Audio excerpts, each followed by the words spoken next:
The rain hammered against the windshield like 1,000 angry fists, each drop a reminder of the storm raging both outside and within Marcus Chen's chest. He sat motionless in his black Mercedes, engine idling, hands gripping the leather steering wheel until his knuckles turned white. 42 years old, CEO of a tech empire worth billions, and he had never felt more alone. The divorce papers sat in his briefcase, signed that morning. His penthouse apartment awaited. Him, 5,000 square feet of emptiness that his ex-wife had stripped of. Everything that once made it home. Success, he had learned too late, was a poor substitute for love. The downpour intensified, turning the Seattle street into a river of darkness. Marcus barely noticed. He was drowning in his own thoughts when a sudden, desperate banging on his window jolted him back to reality. His heart lurched. Through the water-streaked glass, he could make out a figure, a young woman drenched to the bone, her long dark hair plastered against her face. She was pounding on his window with both fists, her mouth moving frantically, shouting words he couldn't hear over the roar of the storm. Marcus hesitated. In his world of corporate sharks and calculated risks, opening your door to a stranger at night was foolish. His security team would be appalled, but something in the woman's eyes, a raw, primal terror, cut through his defenses. He pressed the button and the window descended halfway. "Please!" The woman's voice cracked with desperation. "Please, my child is sick. I need help! My phone is dead and she's burning up with fever. The hospital is only 10 minutes away. But I can't—" A sob choked off her words. "Please, I'm begging you." Marcus looked past her and saw it then, a small figure, huddled against a building's alcove, wrapped in what looked like a soaked jacket. Even from this distance, he could see the child shivering violently. Every rational part of his brain screamed at him to drive away, to call 911 and let professionals handle it. But he thought of his own daughter, Emma, who lived 3,000 miles away now with his ex-wife. When was the last time she had needed him? When was the last time anyone had needed him for something that truly mattered? "Get in," he said, unlocking the doors. The woman's face transformed, with relief so profound it was almost painful to witness. Thank you. God bless you," she gasped, running back to the alcove. She emerged moments later carrying a little girl who looked about 6 years old. The child's face was flushed crimson, her eyes glassy and unfocused.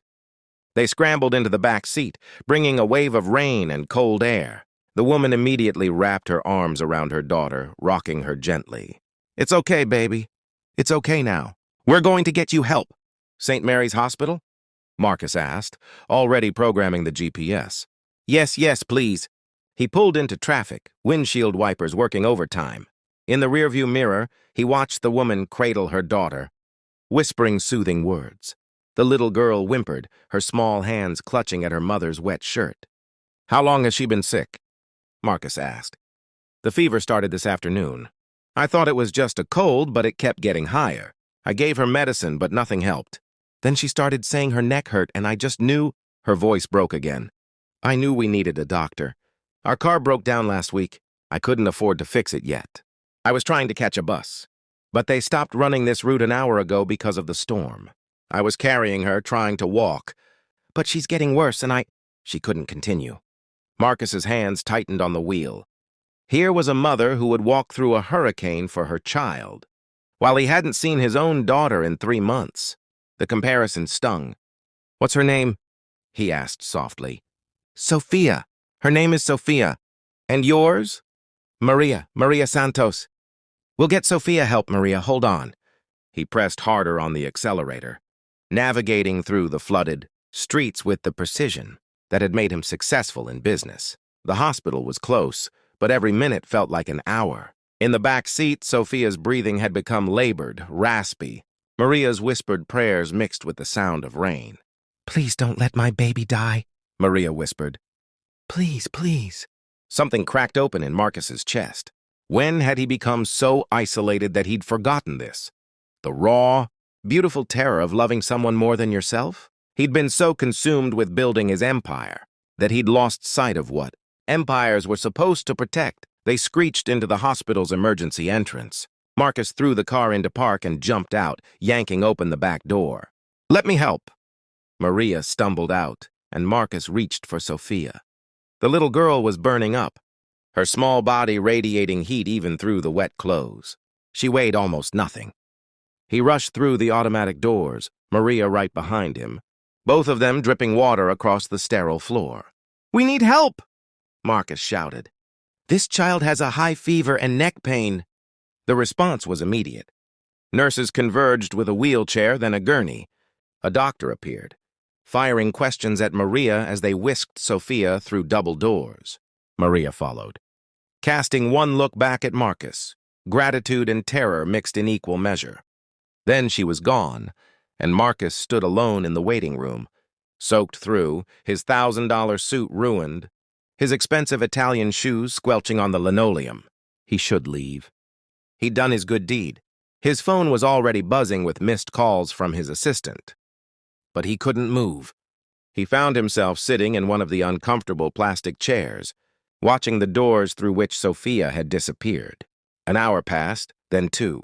He called his assistant, canceled his morning meetings, ignored the questions. Finally, Maria emerged. Her face was drawn but lighter somehow. She spotted him immediately, her eyes widening in surprise. "You stayed," she whispered. "How is she?" "Bacterial meningitis. They caught it in time. Thank God, the doctor said if we'd waited even another hour..." She couldn't finish, but she didn't need to. Fresh tears rolled down her cheeks, but these were different. Relief, not fear. "They said you saved her life. Getting her here so fast made all the difference." Marcus felt something he hadn't experienced in years, a sense of purpose that had nothing to do with quarterly earnings or stock prices. "I'm just glad I was there." Maria sat down beside him, suddenly looking exhausted. "I don't know how to thank you. I don't even know your name." "Marcus, and you don't need to thank me." "I do, though. You didn't have to stop." "Most people wouldn't have. Especially not..." She gestured at his expensive suit. "Someone like you. You probably thought I was trying to rob you or something." The observation was uncomfortably accurate. "The thought crossed my mind," Marcus admitted. "But I saw your daughter, and I thought of mine. She's about Sophia's age." Maria smiled for the first time. "You have a daughter?" "Emma. She lives in New York with her mother now. We're divorced." The words came easier than he expected. "I haven't been the best father. Too busy building a company, making money. I thought I was providing for her, but I was really just absent." "It's not too late," Maria said quietly. "Kids don't need perfect parents. They just need parents who show up." The simple wisdom hit Marcus like a revelation. Show up. That's all it had taken tonight. Just showing up when someone needed him. They sat in comfortable silence until a nurse came to tell Maria she could see Sophia. Before she left, Maria squeezed Marcus's hand. "Thank you for showing up tonight. For us, and maybe for yourself, too." Marcus drove home as dawn broke over Seattle. The storm finally passed. The same empty penthouse waited for him, but something had shifted. He picked up his phone and called his ex-wife. For the first time in months, they had a real conversation. About Emma, about being better co-parents, about what mattered.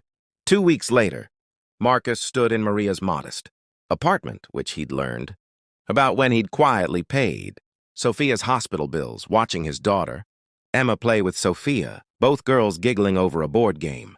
Maria handed him coffee, smiling at the chaos. "Thank you," he said, "for reminding me what wealth really means." Outside, clouds gathered again, but Marcus wasn't afraid of storms anymore. He'd learned they brought rain, yes, but also chances to show up, to be needed, to remember that no one, not even a lonely CEO, has to drive through life alone. Sometimes all it takes is one desperate knock on a window to open your heart again.